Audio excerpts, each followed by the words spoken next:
ఇవాళ మీరు ఒక ఐటీ ఇంజినీర్‌గా వర్క్ చేస్తున్నారు. కానీ నెక్స్ట్ 2 ఇయర్స్‌లో మీ టీమ్‌లో 20 మందికి బదులు కేవలం 5గురు మాత్రమే ఉంటే, మీరు ఆ 5గురిలో ఉంటారా? లేదా మిగిలిన 15 మందిలో ఉంటారా? ఈ ప్రశ్నకు సమాధానం మీరిప్పుడు ఏం నేర్చుకుంటున్నారు అనే దాని మీదే ఎక్కువ డిపెండ్ అయి ఉంది. ఈ వీడియో చివరిదాకా చూస్తే మీ కంపెనీ మిమ్మల్ని ఎందుకు రిటైన్ చేసుకోవాలి? లేదా ఎందుకు తీసేయాలి అని ఆలోచించే లాజిక్ మీకు మీరు అర్థం చేసుకోగలుగుతారు. ఎందుకంటే ఇదేదో కేవలం ఐటీ కంపెనీల యొక్క న్యూస్ కాదు. మీ జాబ్ సెక్యూరిటీకి డైరెక్ట్‌గా సంబంధించిన విషయం. సో, దాన్ని మీరింకా స్ట్రాటజిక్‌గా ఎలా ప్లాన్ జేసుకోవచ్చు అని జెప్పి క్లియర్ పాయింట్స్‌తో, క్లియర్ ఎగ్జాంపుల్స్‌తో నేనైతే మీకు ఎక్స్‌ప్లెయిన్ చేయడానికైతే ట్రై చేస్తాను. So, welcome to the channel.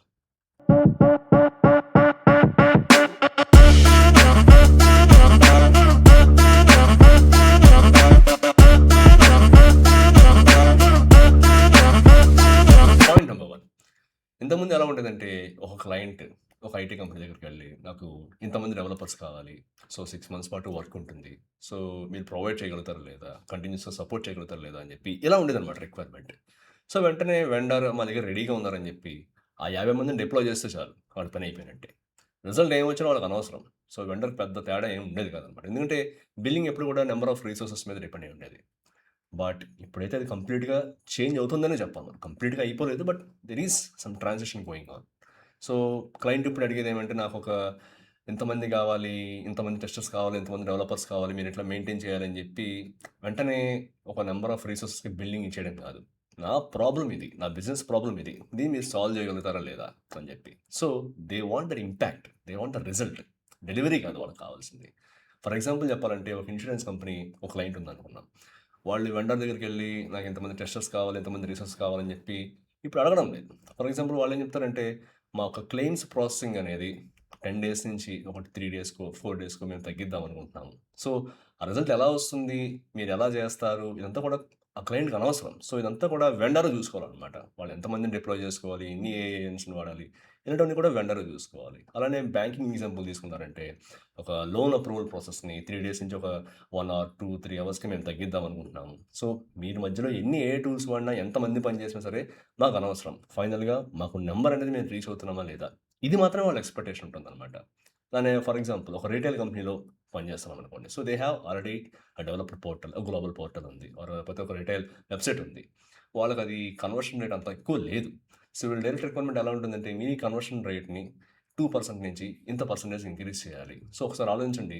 Millions of visitors visit చేసే ఒక వెబ్‌సైట్ పోర్టల్‌ని ఇంత కన్వర్షన్ రేట్ గనక పెంచారంటే ఎంతమంది వాళ్ళకి సబ్‌స్క్రైబర్స్ అవుతారు. సో, ఈ విధంగా ఇంపాక్ట్ అనేది చూపెడితేనే క్లయింట్ కూడా ఇంట్రెస్టెడ్‌గా ఉంటాడు. సో, మీరేం చేయాలంటే మీ యొక్క వర్క్ ఫ్లోస్‌ని గాని, మీ యొక్క మైండ్ సెట్‌ని గాని ఈ రకంగా ప్రాజెక్ట్ ఎగ్జిక్యూషన్ నుంచి ఔట్‌కమ్ ఓనర్‌షిప్ వైపు మారాలి. కేవలం కంపెనీస్ మాత్రమే కాదు అందులో పనిచేస్తున్న each and every individual employee కూడా ఈ మైండ్ సెట్‌ని అయితే అలవాటు చేసుకోవడానికి అయితే ట్రై చేయండి. సో, ఓనర్‌షిప్ ఎక్కువ తీసుకోవడానికి అయితే ట్రై చేయండి. సో, ఇది పాయింట్ నంబర్ 1.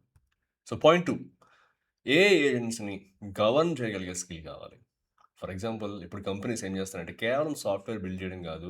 ఆ సాఫ్ట్‌వేర్‌లో పనిచేసే ఏఐ ఏజెంట్స్ ఏవైతే ఉన్నాయో వాటిని కూడా మేనేజ్ చేయాల్సొస్తుంది. ఇదొక కొత్త స్కిల్. అర్థమవుతుందా? సో, ఏఐ ఏజెంట్ గనుక తప్పు చేస్తే ఫర్ ఎగ్జాంపుల్ ఆ రెస్పాన్సిబిలిటీ ఎవరు తీసుకుంటారు? దాన్ని ఎవరు మానిటర్ చేస్తారు? ఎలా మానిటర్ చేస్తారు? ఎలా కంట్రోల్ చేస్తారు? సో, ఇలాంటి క్వెషన్స్ అన్నీ కూడా ఇప్పుడు క్లయింట్స్ అనేవి వెండర్స్ అడుగుతున్నాయన్నమాట. సో, ఫర్ ఎగ్జాంపుల్ ఒక కస్టమర్ సర్విస్ కంపెనీ ఉందనుకోండి. దాంట్లో కొన్ని థౌసండ్స్ ఆఫ్ ఏఐ చాట్‌బాట్స్ ఒకేసారి రన్ అవుతూ ఉంటాయి. ఒకేసారి కస్టమర్స్‌తో మాట్లాడుతూ ఉంటాయి. వాళ్ళకి ఏదైనా ఇష్యూస్ వస్తుంటే వాళ్ళని డైరెక్ట్ చేస్తూ ఉంటాయి. ఇలా చేయండి, అలా చేయండి అని చెప్పి. సో, వీటిలో ఏదైనా తప్పు సమాధానం ఇస్తుందనుకోండి. సో, అది గనుక కంపెనీ పాలిసీ కనుక అగైన్స్ట్‌గా ఉందంటే దాన్ని ట్రాక్ చేసి దాన్ని కరెక్ట్ చేసే టీమ్ కావాలి. So, this is somewhat more closer to AI governance అనమాట. ఇంకా చాలా ఉంటాయి. But this is somewhat closer definition to AI governance. ఇంకా ఒక బ్యాంక్ లోన్ అప్రూవల్ ప్రాసెస్‌లో ఏఐ ఏజెంట్‌ని డిప్లాయ్ చేశారు. సో, ఆ ఏఐ ఏజెంట్ గనుక ఎవరికన్నా ఒక బ్యాంక్ అప్రూవల్ లోన్‌ని గనుక రిజెక్ట్ చేసిందనుకోండి, లేకపోతే బయాస్డ్‌గా ఏదైనా డెసిషన్స్ తీసుకుందంటే దాన్ని ఆడిట్ చేసి, ఫిక్స్ చేసి ఆ రెస్పాన్సిబిలిటీ అంతా కూడా వెండరే తీసుకుంటాడు. సో, ఆ ఎంప్లాయీస్‌కే ఉంటుందనమాట. సో, అలానే ఒక ఫార్మా కంపెనీ తీసుకోండి. వీళ్ళల్లో ఈ ఎన్‌డీఏ అనేది చాలా స్ట్రిక్ట్‌గా ఉంటుంది. సో, కాన్ఫిడెన్షియాలిటీ అనేది చాలా స్ట్రిక్ట్‌గా మెయింటైన్ చేయాలి. సో, వాళ్ళు ఆ క్లయింట్‌కి సంబంధించిన ఆ డాక్యుమెంట్స్ అనేవి ప్రాసెస్ చేస్తున్నప్పుడు, ఆ డేటా అనేది సెక్యూర్డ్‌గా ఉందా లేదా? లేకపోతే ఆ రెగ్యులేటరీ రూల్స్ అనేవి ఎందుకంటే రీజన్ టు రీజన్ మారిపోతూ ఉంటాయి. యూరోప్‌లో ఒకలా ఉంటుంది. నార్త్ అమెరికాలో ఒకలా ఉంటుంది. సో, ఆ రెగ్యులేటరీ రూల్స్ అనేది ఇది ఫాలో అవుతుందా లేదా అని చెప్పి కంటిన్యూయస్‌గా చెక్ చేసే ఒక సిస్టమ్ కావాలి. సో, ఇదంతా కూడా ఇప్పుడు ఆ వెండర్ యొక్క రెస్పాన్సిబిలిటీ, ఆ వెండర్ దగ్గర పనిచేస్తున్న ఎంప్లాయీస్ రెస్పాన్సిబిలిటీ. సో, ఈ రకంగా మీరు ఏ ఏజెన్సీని గవర్న్ చేస్తూ, దాన్ని ఆర్కెస్ట్రేట్ చేస్తూ, ఒక స్మూత్ వర్క్ ఫ్లోస్ కనుక మెయింటైన్ చేయగలుగుతున్నారంటే, మీకే ఎక్కువ ప్రిఫరెన్స్ ఉంటుందన్నమాట ఒక టీమ్‌లో. సో, ఇది point number 2. So, point number 3 very, very, very important. Domain knowledge అనేది బిల్డ్ చేసుకోవడం. చాలా, చాలా ఇంపార్టెంట్. ఎందుకంటే, ఇప్పుడు కోడ్ రాయడం అనేది ఏఐ ఏజెంట్స్‌ని యూజ్ చేసి చాలామంది చేస్తున్నారు. సో, నాకు కోడింగ్ వచ్చనేది ఇప్పుడు పెద్ద డిఫరెన్షియేటర్ అయితే కాదు. సో, నేను చెప్పేదేమంటే కంప్లీట్‌గా ఏఐ మీద డిపెండ్ అయిపోయి ఏదో చేసేస్తే ఖచ్చితంగా అది రాంగ్ అవుతుంది. బట్ అదంత పెద్ద డిఫరెన్షియేటింగ్ ఫ్యాక్టర్ కాదు నీకు వచ్చా రాదా అని చెప్పి. సో, క్లయింట్ బిజినెస్ ఎలా పనిచేస్తుంది? వాళ్ళ రూల్స్ అండ్ రెగ్యులేషన్స్ ఏంటి? లూప్ హోల్స్ ఏంటి? ఇలాంటివన్నీ అర్థం చేసుకున్న వాళ్ళే ఇప్పుడు చాలా వాల్యుబుల్ ఎంప్లాయీస్. సో, మీకు చెప్పాలంటే ఒక ఇద్దరు ఇంజినీర్స్ ఉన్నారనుకుందాం. ఒకరికి కోడింగ్ మాత్రం వచ్చి, ఇంకొకళ్ళకి కోడింగ్‌తో పాటు ఫర్ ఎగ్జాంపుల్ వాళ్ళు ఏదైనా పని చేస్తున్న ఇండస్ట్రీకి సంబంధించి ఒక హెల్త్ కేర్ ఇండస్ట్రీ లేకపోతే బ్యాంకింగ్ ఇండస్ట్రీ, ఇన్స్యూరెన్స్ క్లెయిమ్స్ ఇట్లాంటివి ఉన్నాయనుకోండి. సో, ఇవన్నీ ఎలా పనిచేస్తాయి అని అతనికి కనుక ఐడియా ఉందంటే, ఈ ఇద్దరికీ కూడా కోడ్ రాయడంలో ఏఐ అనేది హెల్ప్ చేస్తుంది కదా! సో, ఈ ఇద్దరిలో కూడా క్లయింట్ ఈ సెకండ్ పర్సన్ ఎవరైతే ఉన్నారో, ఎవరికైతే డొమైన్ ఎక్స్‌పర్టీస్ ఎక్కువుందో వాళ్ళకి ఎక్కువ ప్రిఫరెన్స్ ఇస్తాడు. So, he is more valuable to them. ఎందుకంటే వాళ్ళకి ఏఐకి సరైన క్వెషన్స్ అడిగి, దానికి కరెక్ట్ డైరెక్షన్ ఇచ్చి, ఏ విధంగా కోడ్ అనేది బయటికి తీసుకురావాలి, ఏ విధంగా ఆ వర్క్ ఫ్లో అనేది ముందుకు తీసుకెళ్ళాలని చెప్పి, అతనికి ఎక్కువ ఎక్స్‌పర్టీస్ అయితే ఉంటుంది. ఎందుకంటే అతనికి ఆ డొమైన్ గురించి ఎక్కువ తెలుసు కాబట్టి. ఇంకొక ఎగ్జాంపుల్ చెప్పాలంటే, ఒక ఒక రీటైల్ సప్లై చైన్ ప్రాజెక్ట్ తీసుకుందాం. సో, అందులో ఇన్వెంటరీ మేనేజ్మెంట్ ఉంటుంది. వెనకాల ఎంప్లాయీ మేనేజ్మెంట్ ఉంటుంది. సో, ఇవన్నీ ఎలా వర్క్ చేస్తున్నాయో తెలిసిన ఒక వ్యక్తి ఈ ఏఐ సజెస్ట్ చేసిన సొల్యూషన్స్ ప్రాక్టికల్‌గా వర్క్ చేస్తున్నాయా లేదా? అలాంటివన్నీ కూడా వెంటనే ఐడెంటిఫై చేయగలుగుతాడు. కేవలం కోడ్ రాయగలిగినంత మాత్రాన సరిపోదనమాట. సో, ఈ డొమైన్ నాలెడ్జ్ ఎవరికైతే ఎక్కువ ఉందో ట్రస్ట్ మీ ఫ్రెండ్స్ నేను ఇది చాలా చూస్తున్నా ఈ ప్యాటర్న్ అనేది. ఎవరికైతే ఎక్కువ ఉందో వాళ్ళు they are becoming most valuable employees అనమాట. సో, మీరు ఎట్టి పరిస్థితుల్లో కూడా మీరు ఏం చేస్తున్నా సరే మీరు ఏదైనా సరే అవ్వచ్చు. టెస్టర్స్ అవ్వచ్చు, డెవలపర్స్ అవ్వచ్చు, లేకపోతే బిజినెస్ అనలిస్ట్‌లు అవ్వచ్చు. So, they already know. So, ఎవరైనా సరే ఈ డొమైన్ నాలెడ్జ్ అనేది బిల్డప్ చేసుకోవడం అయితే చాలా ట్రై చేయండి. ఏదో కేవలం నాకు సంబంధించింది కాదు. నాకేదో ఒకటి ఇచ్చారు. అది నేను ఎగ్జిక్యూట్ చేసేసి ఇచ్చేస్తే సరిపోదని కాదు. సో, అది ఎందుకు చేస్తున్నారు? దాని వెనకాల రీజన్ ఏంటి? ఇలాంటివన్నీ కూడా ఎక్కువ తెలుసుకోవడానికి అయితే ట్రై చేయండి. సో, ఇది చాలా చాలా important. Number 4 able to deliver reusable AI solutions. ఇంతకుముందు ఎలా ఉండేదంటే ప్రతి క్లయింట్ కూడా ఏదైనా ఒక కొత్త ప్రాజెక్ట్ వచ్చిందంటే ఈ వెండర్స్ అందరూ కూర్చొని ఫ్రమ్ స్క్రాచ్ నుంచి చాలా వరకు బిల్డ్ చేసేవాళ్ళు ఆ ప్రాజెక్ట్ అంతా కూడా. సో, ఇది టైం ఎక్కువ తీసుకుంటుంది. ఇంకా కాస్ట్ కూడా ఎక్కువ.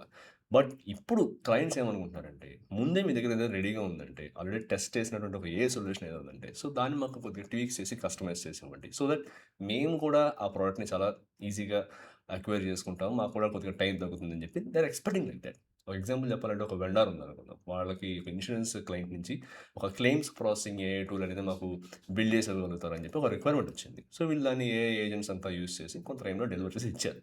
సో, సిమిలర్‌గానే ఇంకొక ఇన్స్యూరెన్స్ కంపెనీ క్లయింట్ వచ్చి మాకు కూడా సిమిలర్‌గా అలాంటి ఒక సొల్యూషన్ కావాలని అడిగినప్పుడు వీళ్ళు ఆల్రెడీ ఎగ్జిస్టింగ్‌గా ఉన్న ఈ సొల్యూషన్ ఏఐ సొల్యూషన్ తీసుకెళ్ళి దాన్ని కొద్దిగా ట్వీక్స్ చేసి వితిన్ 2 ఆర్ 3 మంత్స్‌లో డెలివర్ చేయగలిగితే అది కూడా ఆ క్లయింట్‌కి కూడా చాలా ఫాస్ట్‌గా వెళ్తుంది. సో, వాళ్ళకి కూడా కాస్ట్ అనేది తగ్గుతుంది. సో, ఈ type of reusable AI solutions మీద క్లయింట్స్ అనేవాళ్ళు ఎక్కువ ఫోకస్ చేస్తారు. So, they want some employees who have these kind of experience అనమాట. So, at the same time ఇది కేవలం ఏదో ఇదనే కాదు ఒక సపోర్ట్ చాట్‌బాట్ ఫ్రేమ్‌వర్క్స్ ఉంటాయి. ఒకసారి వాటిని బిల్డ్ చేశారంటే మల్టిపుల్ ఇండస్ట్రీస్‌కి వాళ్ళు ఒకేసారి వాడుకోవచ్చు. For example retail, banking, telecom ఇలా వేరే వేరే ఇండస్ట్రీస్‌కి కొద్దిగా ట్యూన్ చేసి వాటిని ట్వీక్ చేసి ఆ యొక్క సోర్స్ కోడ్ అంతటిని కూడా వాడుకోవచ్చనమాట. సో, మొదటి నుంచి ఫ్రమ్ స్క్రాచ్ నుంచి బిల్డ్ చేయాల్సిన అవసరం అయితే ఉండదనమాట. సో, ఈ విధంగా మీరు చేస్తున్న వర్క్‌లో మీరు ఈ రీయూజబుల్ ఏఐ సొల్యూషన్స్ అనేవి ప్రొవైడ్ చేయగలుగుతున్నారా లేదా అని చెప్పి ఒకసారి చెక్ చేసుకోండి. ఎందుకంటే ఇది చాలా వాల్యుబుల్ స్కిల్ అవుతుంది అట్ దిస్ మొమెంట్. సో, ఈ 4 పాయింట్లు చూసిన తర్వాత ఒక విషయం అయితే చాలా క్లియర్‌గా అర్థమవుతుంది.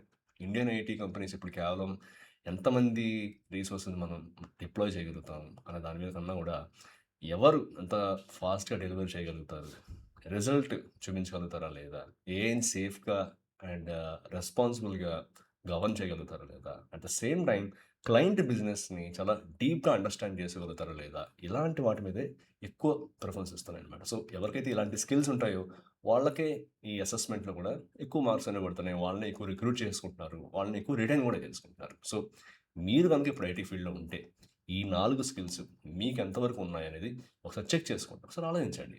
ఎందుకంటే రేపు మిమ్మల్ని మీ కంపెనీ మనం ముందు చెప్పుకున్నట్టుగా ఆ 5గురిలో ఉంచాలా? లేకపోతే ఆ 15 మందిలో ఉంచాలా? అని నిర్ణయించేది కూడా ఈ స్కిల్సే అనమాట. సో, మరో వీడియోలో మళ్ళీ కలుసుకుందాం. అంతవరకు టేక్ కేర్.